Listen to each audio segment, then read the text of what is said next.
कवि और धनवान आदमी। अकबर बीरबल की कहानी। एक दिन एक कवि किसी धनी आदमी से मिलने गया और उसे कई सुंदर कविताएं इस उम्मीद के साथ सुनाई कि शायद वह धनवान खुश होकर कुछ इनाम जरूर देगा। लेकिन वह धनवान भी महाकंजूस था। बोला, तुम्हारी कविताएं सुनकर दिल खुश हो गया। तुम कल फिर आना, मैं तुम्हें खुश कर दूंगा। कल शायद अच्छा इनाम मिलेगा। ऐसी कल्पना करता हुआ वह कवि घर पहुंचा और सो गया। अगले दिन वह फिर उस धनवान की हवेली में जा पहुंचा। धनवान बोला, सुनो कवि महाशय, जैसे तुमने मुझे अपनी कविताएं सुनाकर खुश किया था, उसी तरह मैं भी तुमको बुलाकर खुश हूँ। तुमने मुझे कल कुछ भी नहीं दिया, इसलिए मैं भी कुछ नहीं दे रहा, हिसाब बराबर हो गया। कवि बेहद निराश हो गया। उसने अपनी आप बीती एक मित्र को कह सुनाई और उस मित्र ने बीरबल को बता दिया। सुनकर बीरबल बोला, अब जैसा मैं कहता हूँ वैसा करो। तुम उस धनवान से मित्रता करके उसे खाने पर अपने घर बुलाओ।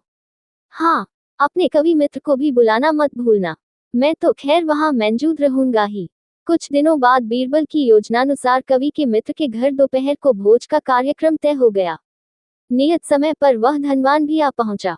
उस समय बीरबल, कवि और कुछ अन्य मित्र बातचीत में मशगूल थे। समय गुजरता जा रहा था लेकिन खाने पीने का कहीं कोई नामो निशान न था।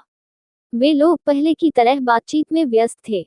धनवान की बेचैनी बढ़ती जा रही थी। जब उससे रहा न गया तो बोल ही पड़ा, भोजन का समय तो कब का हो चुका। क्या हम यहाँ खाने पर नहीं आए हैं?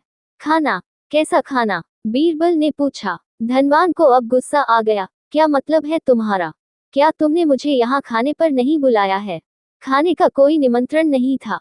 ये तो आपको खुश करने के लिए खाने पर आने को कहा गया था।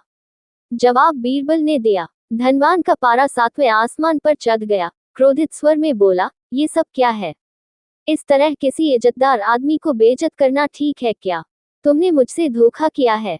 अब बीरबल हंसता हुआ बोला, यदि मैं कहूं कि इसमें कुछ भी गलत नहीं तो तुमने इस कवि से यही कहकर धोखा किया था ना कि कल आना, सो मैंने भी कुछ ऐसा ही किया।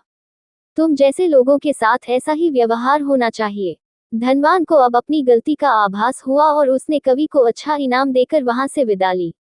वहां मौजूद सभी बीरबल को प्रशंसा भरी नजरों से देखने लगे।